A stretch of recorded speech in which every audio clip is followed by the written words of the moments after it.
Hello, Mordarim here. In today's video, I will be taking a look at Lords of the Fallen 2023 or 2, depending on what you want to call it. I don't want to waste your time. So, what's the most fitting description for this game? It's Dark Souls 2.5, but with a much bigger and intertwined world. You also have the lantern, so you can experience the zone in multiple facets. So that's also expanding everything. But wait, you said Dark Souls 2. Well, yes, it's janky. So is this game good or bad? Let's find out. So let's start with the combat and controls. Initially, when I grabbed the controller and walked around the battlefield, by the way, mouse and keyboard, not a good experience. I would highly recommend grabbing a controller for this one. So with the controller, great experience to okay experience, depending on what weapon you're playing. I personally picked a heavy weapon. I wanted to play something with a great sword, and the game provided me with a longsword. So okay, I don't have a two-hander right from the get-go. Still, you can two-hand this weapon and it feels like a two-hander, just with a little bit less range. It's fast, it's impactful, and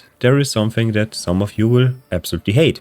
You lose control of your character. Each and every swing of your weapon moves you forward. Some will move you a little bit, some will move you very far. This is excruciatingly painful. If you position your character in a different direction and want to hit something beside the boss, because they're butterflies that you need to hit, so you can extinguish their sword or maybe stagger the enemy, it doesn't work like this. You're going to miss that butterfly.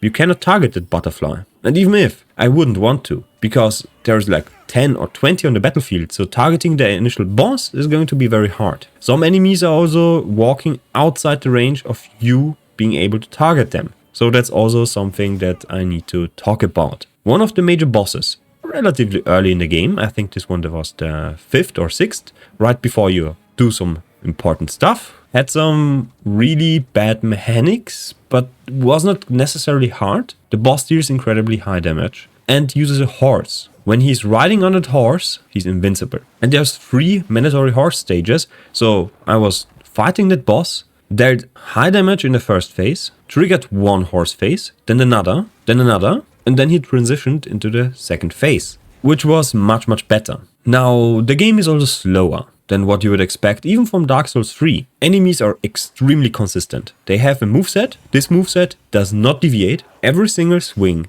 every single attack has a well-telegraphed wind up to it, so I never felt cheated, except for the gangbang boss. Very early on in the game you will encounter a ranged enemy that summons hounds, and those hounds constantly attack you, so you basically have no openings to fight the boss, and it's excruciatingly painful. But if you manage this one, the game opens up. So the first bosses are linear, but afterwards you expand. You can go to, I think, 4 or 5 bosses after fighting the sludge boss. So the game is definitely not linear. So you can progress through one biome to multiple other biomes. And this was quite enjoyable. Throughout this adventure, you're going to find different items which you can use to upgrade your weapons. You can find souls. With those you upgrade your stats. Those stats do not give particularly much, but weapon requirements are a thing. So if you want to use a greatsword, you need 25 strength and 20 dexterity, alongside your other stats, like for example endurance, to even be able to hold the weapon in your hands, especially with heavy armor. So what I found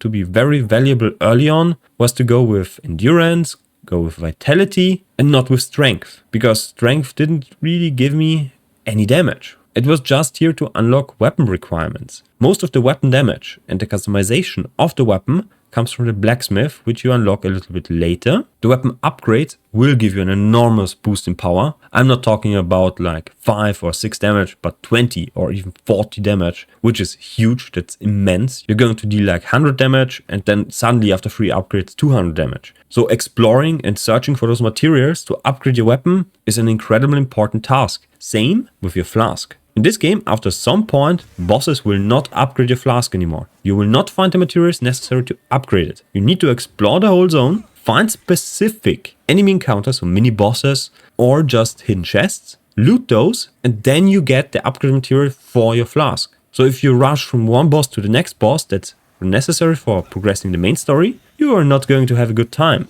Fighting one of the harder bosses with just 4 flasks, like me, not a good experience, definitely not. Now, speaking of exploring, let's talk about level design and world design. The world is interconnected. So there is multiple ways to progress from one zone to the next. Some are locked, not all of them, but some. And exploration is heavily rewarded, be it with weapons, armor, additional bonus bosses, rings, amulets, upgrade materials for your lantern, your flask. There is a ton of stuff to find. And exploration was quite enjoyable, despite a mechanic that I personally absolutely hate. For some reason, Souls-like games do not want to give you a jump button, a dedicated jump button. No, in this game you need to sprint and then jump. So just like in Dark Souls. Not like in Elden Ring, but the platforming is similar to Elden Ring's. You need to jump from one platform to the next, to the next, to the next, and so on and so forth. And there is like multiple micro planks you need to cross, and you need to maneuver around enemies. But you need to jump. So you need to sprint and then jump in a direction, and you need to block, dodge, and so on and so forth. So everything at the same time, and you will fall off those platforms. And that's going to be frustrating. It's like the whole first part of the game is Blighttown on crack. And then you progress from the Blighttown experience to a nice looking forest, but you drop into a pit and you're in a swamp. So yeah, there is poison swamps here, but actually not, because you didn't really progress through poisonous swamp. Enemies poisoned you, enemies provided you with frostbite, but the water not poisoned. So that's a really good addition. So actually exploring this swamp biome with all the really cool visuals was a joy. So the world design and level design is great. It's really great. It's not punishing and you're going to enjoy it. The combat is janky, but not bad. You're going to get used to it. Especially range feels amazing. So range builds, highly recommend them. I will, however, since I started as a strength build, provide you with a strength build, especially for the early game, so you know how to play this one versus specific bosses. It's tough. I wiped quite a lot, more than in Lies of P, especially since the parry system is different. Like, you don't actually take damage, you take gray health. So you wither down your health, you have a red health, and then you have your gray health. So when you parry or block, some of your red health is going to be cut.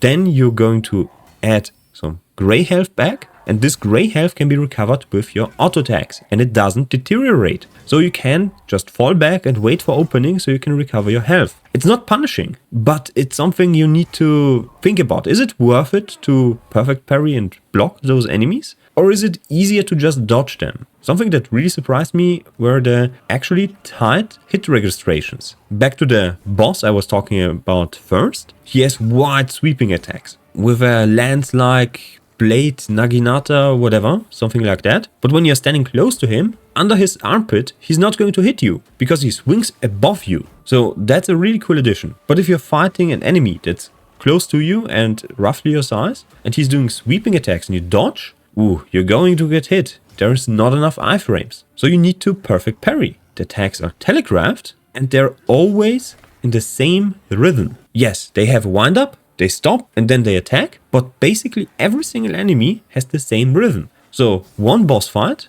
you're going to learn how to perfect parry, then you go to another boss fight and the boss has the same perfect parry timing. So if you master the system, you can get through boss fights even with 4 flasks because you basically don't take any damage. You can recover everything. You can dodge through everything. That's a really nice system. Now, for those of you that are not that good with the game and you want to summon some companions, yes, you can. There is NPCs you can summon, but bosses deal a ton of damage and they will nuke them. So that's also something that you need to be aware of. Yes, they help for like 1/4 of the whole boss fight and then they're dead and that's it. So you'd reduce the health bar of the boss, but you still have to get good and learn the boss fight. Something I don't want to talk about is the story. It's okay. There is voice acting for basically every single character. You can talk with a wide variety of characters. I think I found 10 or 15 even. Each of them has their own quest and you can dibble into that. So that's a really cool addition. You will also find specific NPCs hidden in the world. They will want something from you and you need to explore everything, maybe in another zone. And then when you find that item, get back to that NPC and talk to them and free them or whatever. Something like that. There's quite a few of them. And the sound design, listen to the sound design. I found it very hard to play without a headset, without listening to what the boss is doing, because the sound cues are top notch. Everything is predictable. You don't need to look at the archer boss to know they're trying to wind up a new shot that's imbued with magic, because you hear that. A regular shot has a different sound. So you know when to look at the boss when you get the chance to strike back. So the sound design is really good and helps with the combat. Overall, I think I would rate this game with a 7.5 for those that do not like Dark Souls 2. Maybe even 9 for those that did like Dark Souls 2. So I hope this helped you decide if you want to play this game, if you want to buy this game. If you have any questions or remarks, please comment down below. Subscribe if you haven't already. You can also join the channel membership or leave a donation if you have the spare coin. So see you next time and bye.